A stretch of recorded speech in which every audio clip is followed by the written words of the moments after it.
এ মুহূর্তে বিশ্বের যে কোনো দলকে হারানোর সক্ষমতা আছে বাংলাদেশের বলে মনে করেন বাংলাদেশ দলের সীমিত ওভারের অধিনায়ক মাশরাফি বিন মুর্তজা। বৃহস্পতিবার ইমার্জিং কাপকে সামনে রেখে আয়োজিত প্রস্তুতি ম্যাচ শেষে সংবাদ সম্মেলনে এমন কথা জানান নড়াইল এক্সপ্রেস খ্যাত এই ক্রিকেটার।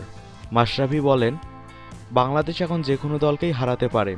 তাছাড়া সেরা খেলাটা না খেলতে পারলে আপনি যে কোনো দলের কাছেই হারতে পারেন। আমাদের সেরাটাই দিতে হবে। কারা কেমন দল সেটা চিন্তা করার সুযোগ নেই। তবে টি-20 ও ওয়ানডেতে শ্রীলঙ্কা যে শক্ত প্রতিপক্ষ তা মানতে আপত্তি নেই তার। আসলে যদি দেখেন ওয়ানডে কিংবা টি-20তেও ওদের ফর্ম ভালো। এমনকি অস্ট্রেলিয়া ও দক্ষিণ আফ্রিকায় গিয়েও তারা দুটি টি-20 সিরিজ জিতে এসেছে। ওদের ভালো কিছু নতুন প্লেয়ার আছে।